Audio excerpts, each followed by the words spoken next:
बघा 4-5 क्वेश्चन घेतले आपण. काय म्हणतो पहिले तर एम पार्टिकल आहे, त्याचा स्पीड किती व्ही आहे. दुसरा पार्टिकल जो तो रेस्टला पण त्याचवर मास किती ठेवला मी एमच ठेवला. सेकंड पार्टिकल कोलिजन झाल्यानंतर काय झालं, हा जो सेकंड पार्टिकल तो v/3 च्या स्पीड मध्ये चालायला लागला. तर हा जो पहिला पार्टिकल त्याचा स्पीड किती असेल, एकदा तुम्ही मोमेंटम कन्झर्वने काढू शकतात किंवा कायनेटिक एनर्जी कन्झर्वने पण काढू शकतात. मी काय म्हटलं 1/2 m v². इनिशियली किती रेस्टला येतात, याचा काय होऊन जाईल 0 होऊन जाईल. याचं किती होऊन जाईल 1/2 m. v ची व्हॅल्यू किती v/3 त्याचा स्क्वेअर होऊन जाईल प्लस त्याचा स्पीड काढायचा आहे म्हणून काय केलं 1/2 m. त्याचं स्पीड काय म्हटलं मी v1 चा स्क्वेअर.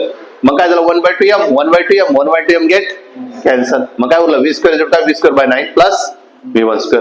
मग v1² इज काय v² मायनस v²/9. हा v1² आहे, इकडे प्लस आहे, इकडे काय झाला मायनस झाला, तर काय झालं 8v²/9. मग v1 किती झाला 2√2/3 इंटू v. काय डाऊट आहे, समजलं. या if particle started from rest, particle कुठून स्टार्ट झाला रेस्ट पासून स्टार्ट झाला. आफ्टर द कोलिजन, कोलिजन झाल्यानंतर त्याच्याकडे किती कन्वर्जन झाले 3 पार्टिकल मध्ये कन्वर्जन झाले. इक्वल मासेस 1 किलोग्राम, ठीक आहे. इक्वल मासेस किती झाले 1 किलोग्रामचे झाले. 3 किलोग्रामचा असला पाहिजे, 1 किलोचा असला तर किती झालं पाहिजे 3 किलो. आणि तो कुठे रेस्टला आहे, तर रेस्ट म्हटलं तर इनिशियल मोमेंटम काय राहील कन्झर्व होईल. मग काय झालं 3 इक्वल मासेस 1 किलोग्राम. 1 किलोग्रामचा स्पीड किती आहे 2i cap plus 3j cap आहे minus i cap plus 3j cap आहे. Then find the third particle position. पोझिशनच्या ऐवजी काय वेलॉसिटी, पोझिशनच्या ऐवजी काय वेलॉसिटी. थर्ड पार्टिकलची वेलॉसिटी किती असेल, ठीक आहे. काय दिलंय पहिला पार्टिकल किती दिलाय 2i cap plus 3j cap minus i cap plus 3j cap. आपलं इनिशियल मोमेंटम किती आहे 0 आहे, फायनल मोमेंटम किती झालं पाहिजे 0. म्हणून या दोघांची काय करूया सम. या दोघांचे सम केल्यानंतर आणि मासेस कसे रे इक्वल आहे m1v1 plus m2v2 plus m3v3. यांच्या दोघांचं जे प्रोडक्टचे ऍडिशन येणार आहे त्याचं याच्यामध्ये तेवढा जास्त असलं पाहिजे आणि सबट्रॅक्शन केलं पाहिजे. म्हणून काय केलं दोन सरळ ऍडिशन केलं आणि निगेटिव्ह साईन लावलं. 2 प्लस मायनस मध्ये केलं तर काय झालं i 3 प्लस 3 किती झाले 6 आणि त्याचं काय केलं आपण निगेटिव्ह साईन लावलं. निगेटिव्ह साईन लावलं तर काय झालं minus i cap minus 6j cap. उलट्या डायरेक्शनने जाईल. हे दोन असे चालले तर एक उलट्या डायरेक्शनने जाईल. काय डाऊट आहे. नेक्स्ट क्वेश्चन बघा.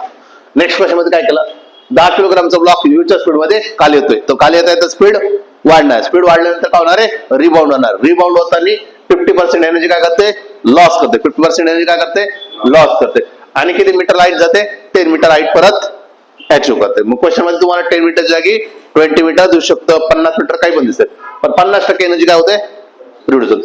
वरतून खाली जर येत असेल तर वेलोसिटीचा फॉर्म्युला काय आपल्याजवळ √2gh.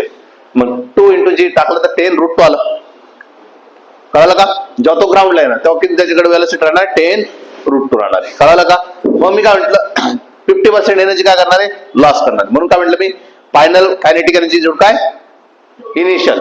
मग इनिशियल मध्ये किती होणार 50% लॉस करणार. म्हणून काय 50 डिवाइड बाय काय 100. 1/2 m गेट कॅन्सल म्हणजे v2² जोड काय 1/2 v². मग v2 जोड काय 1/√2 v. मग v² काढायचा हा v2² काय केलं आपण 1/2 v2 काढलेलं आहे. मी असं केलं फक्त हा 2 इकडं शिफ्ट केला. v² जोड काय 2 v2². v2 म्हणजे याला इथून इथं जायचंय, याला इथून इथं जायचंय म्हणजे 2gh आहे. इथून इथं जायचं म्हणजे काय झालं 2gh. म्हणून काय केलं v² जोड काय 2v2². v2 म्हणजे काय 2gh आहे. v2 म्हणजे काय 2gh ची व्हॅल्यू तर किती आली 10√2 आले. मग इथं काय टाकलं v² म्हणजे final velocity is equal to काय v² जोड काय u² प्लस 2s किंवा 2gh v². v कोणता तुमचा हा वाला फायनल वाला.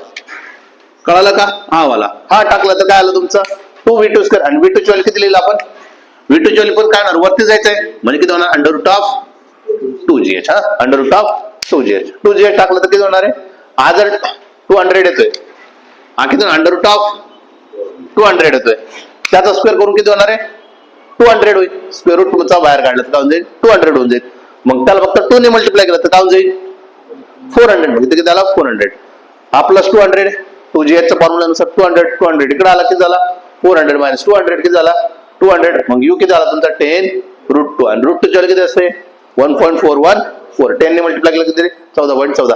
म्हणजे वरतून येताना किती पडलं पाहिजे 14.14 मिनिटं पर सेकंद खाली पडला पाहिजे आणि गेला पाहिजे. म्हणजे कळालं.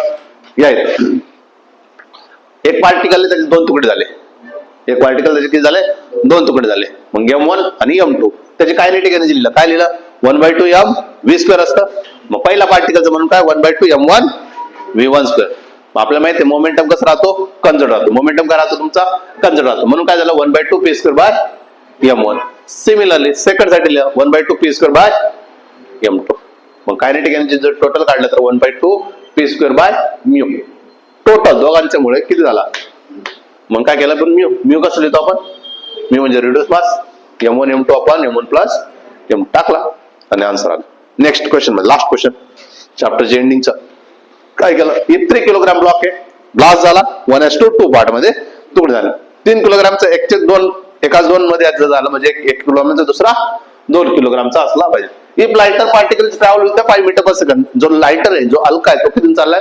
5 ने चाललाय. जो जास्त जड आहे त्याचा स्पीड सांगा आणि दुसरं काय काढायला होते? प्रत्येकाचं कायनेटिक एनर्जी काढून द्या. 3 किलोग्राम, 1 किलोग्राम आणि 2 किलोग्राम. 1 किलोग्रामचं स्पीड दिलेलं आहे. मोमेंटम कन्झर्व केलं तर तुम्हाला किती भेटलं? V2 किती येईल? 2.5 म्हणजे π/2 मीटर पर सेकंड. पण विचारलं काय तुम्हाला? प्रत्येकाचं काय काढून द्या? Kinetic energy. म्हणजे काय? 1/2 mv². 1/2 mv². फक्त व्हॅल्यू टाकला, आन्सर काढला. क्लिअर आहे?